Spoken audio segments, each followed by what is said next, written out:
بسم اللہ الرحمن الرحیم۔ السلام علیکم گریڈ 4۔ آج ہماری اردو کی کلاس ہے اور آج ہم جو نظم پڑھنے جا رہے ہیں اس کا عنوان ہے گفتگو۔ جب آپ کسی سے پہلی دفعہ ملتے ہیں تو اس کی کن باتوں پر غور کرتے ہیں یا کون سی باتیں آپ کو متاثر کرتی ہیں؟ اگر کوئی اچھی طرح آپ سے بات کرتا ہے تو آپ کے دل میں اس کے لیے کیا جذبات ہوتے ہیں، اور اگر کوئی بری طرح سے بات کرتا ہے تب کیا جذبات ہوتے ہیں؟ ہم کس کی بات زیادہ غور سے سنتے ہیں؟ اپنی روزمرہ زندگی کو سلیقے سے گزارنے کے لیے ہمارے پاس کچھ آداب ہونے چاہئیں اور جن کا خیال رکھنا بہت ضروری ہے، مثلاً کھانے کے آداب، مجلس کے آداب، ملاقات کے آداب، پینے کے آداب وغیرہ۔ اسی طرح گفتگو کے بھی کچھ آداب ہوتے ہیں جن میں ہمیں خاص خیال رکھنا چاہیے، کیونکہ کسی بھی شخص کی صلاحیت اور قابلیت کا اندازہ اس کی گفتگو سے ہوتا ہے۔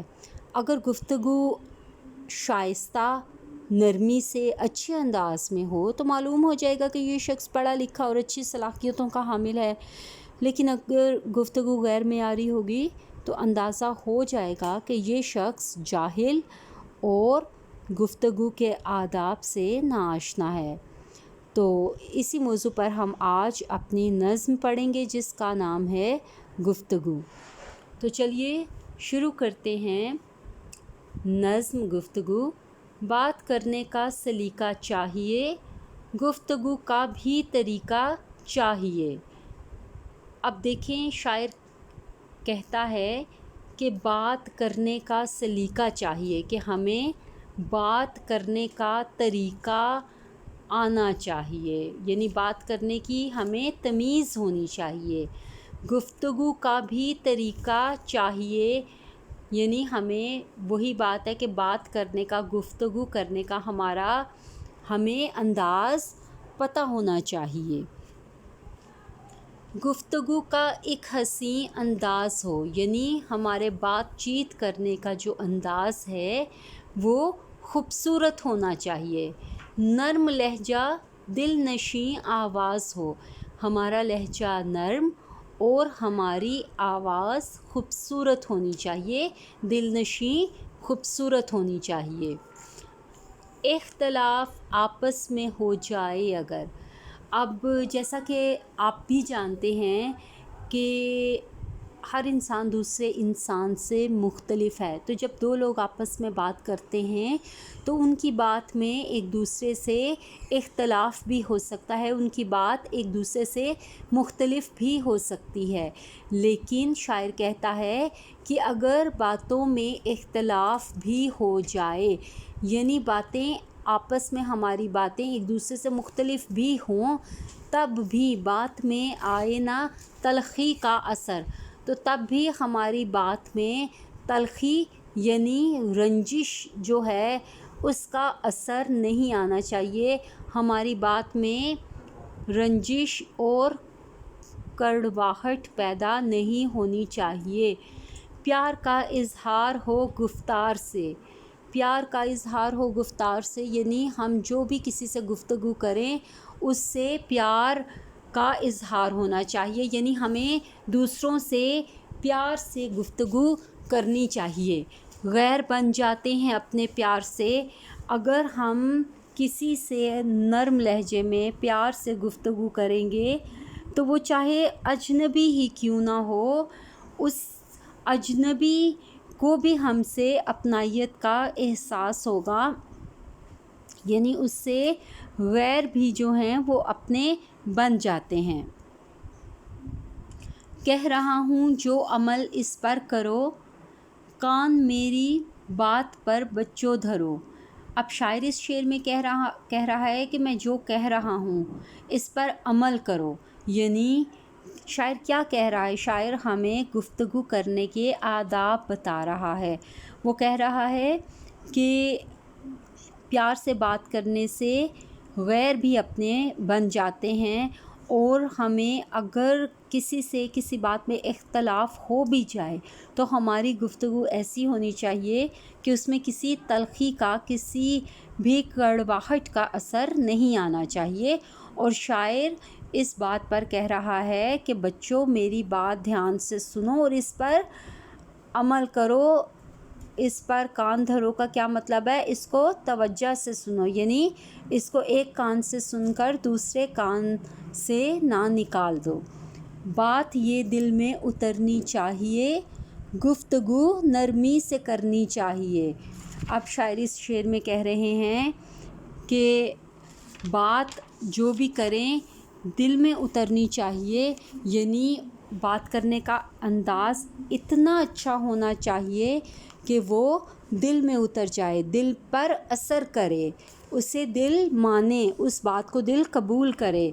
گفتگو نرمی سے کرنی چاہیے، یعنی ہمیں ہمیشہ نرمی سے گفتگو کرنی چاہیے۔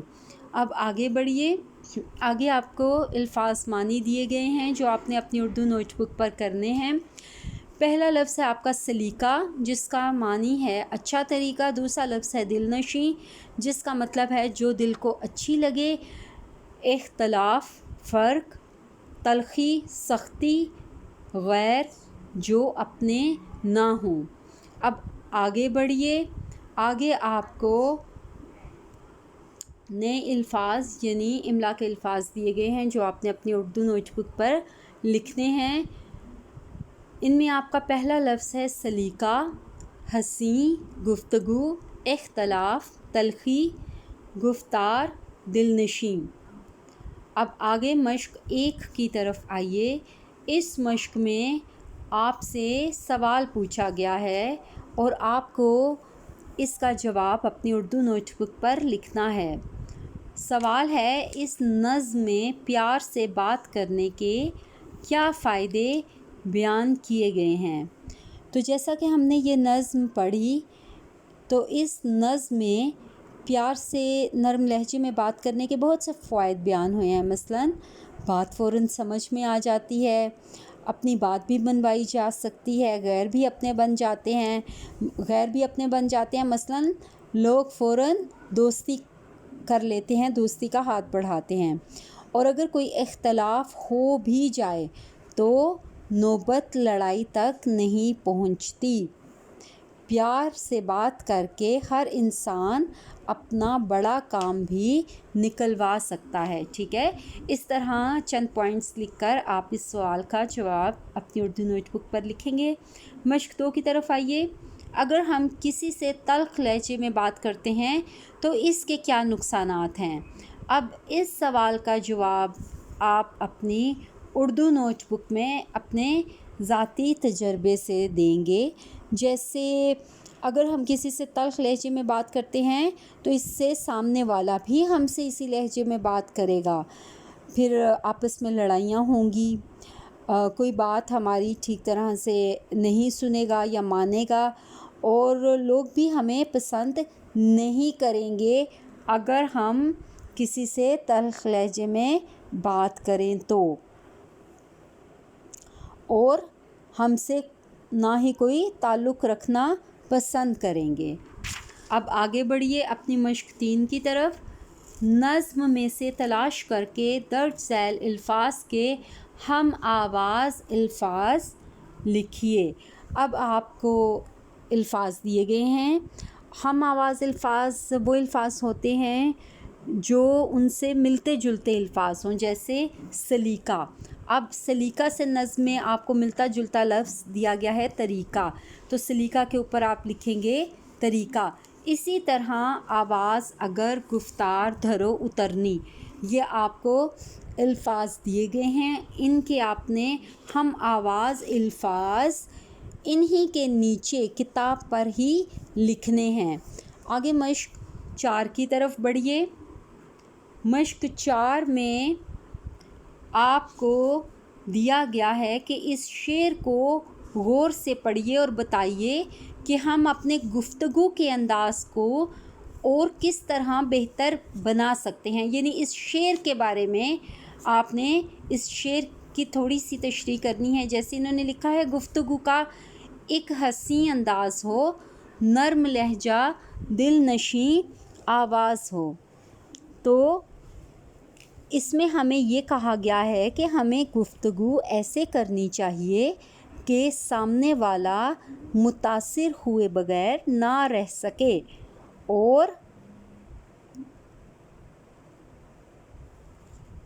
ہمارا لہجہ، ہماری آواز بہت خوبصورت ہونی چاہیے، ٹھیک ہے۔ اب آپ آگے بڑھیے، آگے آپ کو الفاظ دیے گئے ہیں جن کو آپ نے جملوں میں استعمال کرنا ہے، اور یہ کام آپ نے اردو کی کتاب پر ہی کرنا ہے کیونکہ یہاں آپ کو جگہ بھی دے دی گئی ہے۔ پہلا لفظ ہے آپ کا گفتگو، دوسرا لفظ ہے تلخی، تیسرا لفظ ہے گفتار، چوتھا لفظ ہے سلیقہ اور پانچواں لفظ ہے دل نشیں۔ تو پیارے بچوں، ہمارا آج کا جو سبق تھا نظم گفتگو، یہ مکمل ہو گئی۔ اپنا بہت زیادہ خیال رکھیے گا۔ اللہ حافظ۔